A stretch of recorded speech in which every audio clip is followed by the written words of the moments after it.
कि है तेरा मुल्क हंसी मैंने ये माना, लेकिन अरे तुमने अब तक मेरा नेपाल कहाँ देखा?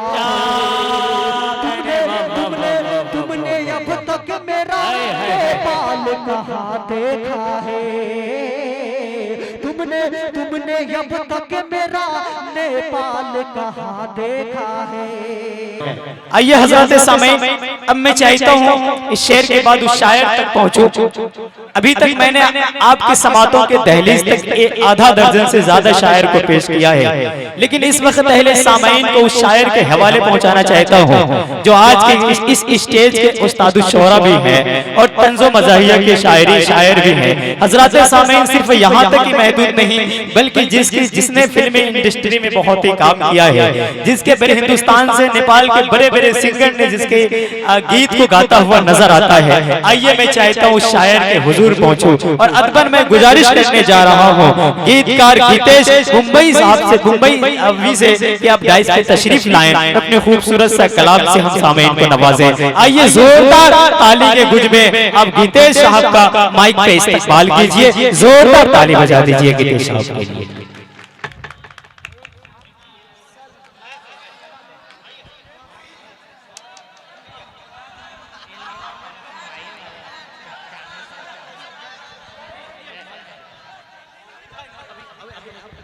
लो भाई, इनके गानों को लता मंगेशकर जी ने और बड़े बड़े सिंगरों ने गाया है बम्बई में। आप उनको सुनिए तब आपको मजा आएगा। और आपके मेहमान शायर हैं, बहुत दूर से आए हैं और आपके नेपाल के नाम पर है। देखिए सुनिए। बस लोगों के चेहरे पर हंसी होनी चाहिए कि किसी भी गधे के चेहरे पर आपने मुस्कान नहीं देखा होगा जी। धोखे से अगर गधे के चेहरे पर मुस्कान देख लीजिए तो समझ जाइए वो आदमी बनने के प्रोसेस में है। और जिस आदमी के चेहरे पर मुस्कान नहीं देखिए समझ जाइए वह बनने की तैयारी में है। और ये लोग सभी लोग को है आपको ताली बजाइए हमारे साथ। हमको कोई नहीं लगता है कि आप कोई आदमी ताली बजाने वाले हैं। ताली कौन बजाता है? आप लोग ताली बजाने वाले नहीं हैं। यहाँ से कोई लोग ताली बजाने वाले नहीं। माल जब ओरिजिनल होगा तो अपने आप बिकेगा, इसलिए माल ओरिजिनल होना चाहिए। वैसे भी कहावत है कि हम लोगों की जिंदगी कहाँ तनाव हो गई है। एक महिला के मोबाइल पर रात में 1 बजे SMS आता है, उसका हस्बैंड देख लिया, पढ़ लिया, कहा कि ब्यूटीफुल का मैसेज तुमको कौन भेजे हुआ है, उसका नाम पता देख रहे हैं। महिला भी भड़ा के जगी, जब वो मैसेज पढ़ी तो पति पर भड़क गई। कहीं यही अनाप शनाप आपके माइंड में आता है, इसलिए हम लोगों के जीवन में पटरी नहीं खाता है। 75 साल की एज में कोई ब्यूटीफुल का मैसेज भेजेगा, मैसेज आया है बैटरी फुल, तो आपको लगता है ब्यूटीफुल। हम लोगों के जिंदगी का भी अनाप शनाप चीजों से हो गया है, अनाप शनाप चीजों से हो गया, इसलिए माइंड। एक आदमी टैटू गुदवाने गया, एक नौजवान टैटू गुदवा रहा था, चिल्ला रहा था। उसका दोस्त पहुंचा, कहा नालायक, जब दर्द बर्दाश्त करने की क्षमता नहीं है तो टैटू गुदवाता क्यों है? वो कहा कि तू नहीं समझेगा, दर्द बर्दाश्त करने की क्षमता है, लेकिन इस टैटू वाले को कहे हैं हाथ पर हमारे गर्लफ्रेंड का नाम करीना लिख दो, या भागा कमीना लिख दिया। इसलिए हम लोगों की जिंदगी में कहाँ कहाँ क्या होता है वही बात है। लेकिन हम लोग अमेरिका में अगर बिजली चली जाती है तो लोग डायरेक्ट बिजली ऑफिस में फोन करता है क्यों बिजली चली गई। जापान में जब बिजली चली जाती है तो लोग अपना फ्यूज चेक करता है, फ्यूज कहाँ गड़बड़ी है। हम लोगों यहाँ बिजली चली जाती है तो कहते हैं पड़ोसी के घर में देखो तो जल रहा है कि नहीं जल रहा है कि नहीं। बिल्कुल। इसलिए यहाँ तो लोग होंगे। एक गांव में सेंट बेचने वाला गया था, जिसके हाथ पर सेंट लगाता था जीभ से चाट लेता था। क्या कहने हैं? बेवकूफों की बस्ती है। क्या तुम्हारे गांव का मुखिया कौन है?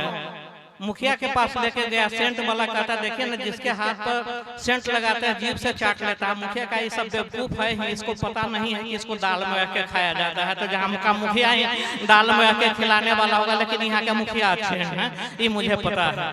तो अब मैं एक छोटी सी कविता सुना देता हूँ और आप लोग थोड़ा ध्यान से सुनेंगे कि अंदर रहने वाले लोग जी। शायद ज्यादा है धनवान। क्या कहने? अंदर रहने वाले हम लोग सेल्फिश कहाँ हो गए हैं कि मछली का बच्चा अपनी माँ से पूछा, मम्मी हम लोग जल में रहते हैं, जमीन पर नहीं रह सकते हैं। उसकी माँ वही मार्वलस बात बोली, कहे कि बेटे जल में रहने वाले फिश होता है, मछली जल में रहने वाला फिश होता है और जमीन पर रहने वाला सेल्फिश होता है, हम लोग नहीं रह सकते।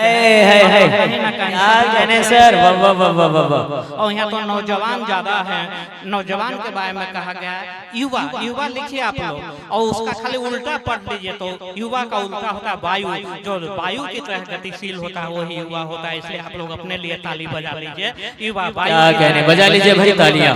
और तलवारों की धारों पर इतिहास हमारा पलता है। जिस ओर जबानी चलती है उस ओर जमाना चलता है। उस ओर आप लोग युवा हैं, आप लोगों को अपनी क्षमता पहचाननी होगी। लेकिन आजकल के युवा हम लोगों से ज्यादा तेज है, आप लोगों को समझना होगा। एक टीचर पूछे कि 1 किलो या 1 किलो लोहा दोनों में भारी कौन होगा? लड़का कहता है कि आजकल का था कहा जी लोहा का। नालायक पूरा मैथ पढ़ाए हुए बर्बाद कर दिया। 1 किलो रुई है या 1 किलो लोहा, तो लोहा कैसे भारी हो जाएगा? दोनों तो सेम वजन। तो टीचर तो ओल्ड मॉडल लड़का, आजकल 5G वाले लड़का कहता है सर भाई नहीं होगा तो ऐसा कीजिए 1 किलो रुई फेंके आप हमको मारिए, 1 किलो लोहा फेंके हम आपको मारते हैं, पता चल जाएगा कौन हल्का है कौन भाई। तो आप लोग 5G वाले हैं। इसलिए अब एक छोटी सी कविता मैं सुना दूं, समय भी ज्यादा हो गया है। कि अंदर रहने वाले लोग शायद ज्यादा है धनवान, अंदर रहने वाले लोग शायद ज्यादा है धनवान, इसीलिए गेट पर लिखा है कुत्ते से सावधान। क्या कहने? एक दिन तो गजब हो गया, सुबह का नजारा अजब हो गया। चलते हुए राहगीर भी चौंकने लगे जब कुछ पढ़े लिखे कुत्ते गेट के पास आके भौंकने लगे। कहने लगे यह वाक्य हम कुत्ता जाति का सरासर अपमान है, बहुत दिनों से कह रहे हैं हम लोग विस्वान है। सावधान रहने की जरूरत कुत्ते से नहीं इंसान से है, क्योंकि यही गिर गए धर्म और ईमान से। हम कुत्ते तो जरूरत पड़ी तब भौंकते हैं फिर काटते हैं, इंसान को नहीं हिंदू मुस्लिम सिख ईसाई में बांटते हैं। अरे वाह वाह वाह, क्या कहने? हम तो अपने मालिक की सुरक्षा के खातिर भौंकते हैं तब काटते हैं, न कि अपनी कुर्सी की रक्षा के खातिर भाई भाई को ही आपस में बांटते हैं। इतिहास साक्षी है कि हम कुत्ते वफादार होते हैं, इंसान की तरह नहीं धूर्त और मकार होते हैं। वफादारी सीखनी हो तो हमसे सीखो, चंद पैसे की लालच में मत बिको, तत्काल तख्ती बदल डालो और उस पर लिख डालो सैकड़ों नाग जिसके अंदर पलते हैं, एक दूसरे से जो जी भर कर जलते हैं, मार गई जिसके अंदर की सादगी, फैदी हो गया आज का आदमी, या उसी आदमी का निवास है जहाँ से विलुप्त हो गया मानवता का प्रकाश। क्या कहने? जिंदाबाद जिंदाबाद जिंदाबाद। क्या कहने? आए है बहुत ही कम वक्त में सर ने बहुत ही अच्छी शायरी, अच्छी कविता और आपको हंसा खिला करके चले गए। हजरत सामीन आइए, वक्त भी काफी हो चला है, मैंने आपसे सिर्फ 10 मिनट का ही टाइम मांगा है।